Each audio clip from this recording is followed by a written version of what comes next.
Welcome back. 1,00,000 కోట్లు దోచుకోవాలనే కాళేశ్వరం ప్రాజెక్టుకు design మార్చి BRS ప్రభుత్వం నిర్మించిందని సీఎం రేవంత్ అన్నారు. దోపిడీకి పాల్పడి ప్రజలను తప్పుదోవ పట్టించే ప్రయత్నం చేస్తున్నారని ఆరోపించారు. మేధావుల కమిటీ కాళేశ్వరం ప్రాజెక్టును కట్టొద్దని రిపోర్ట్ ఇచ్చిందని, రిటైర్డ్ ఇంజనీర్ల రిపోర్టును తొక్కిపెట్టి కాళేశ్వరం ప్రాజెక్టును కట్టారని రేవంత్ అన్నారు. నిపుణుల కమిటీ నివేదిక ఇచ్చిందని కాళేశ్వరం కమిషన్ ముందు హరీష్ రావు ఒప్పుకున్నారని రేవంత్ చెప్పారు. 80,000 పుస్తకాలు చదివిన మేధావికి మెదడులో ఏం పురుగు దొల్చిందో నాకు తెలియదు. కుటుంబం నుంచి ఏం ఒత్తిడి వచ్చిందో తెలియదు. ఆనాడు నిజాం ప్రపంచంలోనే ఆగర్భ శ్రీమంతుడని విన్నాం. నిజాం కంటే కూడా శ్రీమంతుడు కావాలన్న ధనాశ దురాశ ఏం కలిగిందో తెలియదు. దాంతోని ఎంబడే వీళ్ళు ప్రాజెక్టును షిఫ్ట్ చేయడానికి ఒక కమిటీని అపాయింట్ చేసిండ్రు అధ్యక్ష. సిగరెట్ల మీద ఎట్లయితే smoking is injurious to health అంటారో, సిడబ్ల్యూసి ఏది ఇచ్చినా నువ్వు కట్టుకునే ప్రాజెక్టును మళ్ళొక్కసారి సరి చూసుకొని నువ్వు ముందుకు వెళ్ళమని చెప్తుంది అధ్యక్ష. ఇవాళ తుమ్మిడేటి దగ్గర ఏదైతే వార్నింగ్ ఉంది, ఈ వార్నింగ్తోని మేము మేడిగడ్డకు మారినామని చెప్తుండ్రో, ఇదే వార్నింగ్ క్లాస్ మేడిగడ్డ దగ్గర కూడా పెట్టారు. మరి మేడిగడ్డ దగ్గర ఎట్లా కట్టిండు అధ్యక్ష?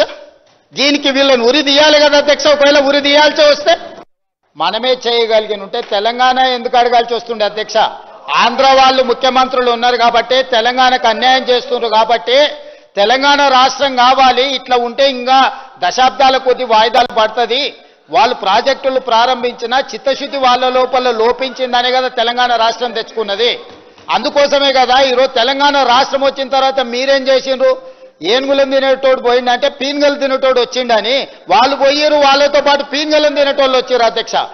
కమిషన్ హరీష్ రావు గారిని ఎగ్జామిన్ చేసి ప్రశ్నించినప్పుడు, ఈ ఎక్స్పర్ట్ కమిటీ రిపోర్ట్ మీద మాట్లాడినప్పుడు ఏమన్నాడు అధ్యక్ష? హరీష్ రావు గారు కూడా వినాలి, అదేవిధంగా రామారావు గారు కూడా వినాలి.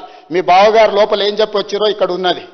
Shri T Harish Rao has not denied in his evidence the submission of the report by expert committee on 7/4/2015 to the government.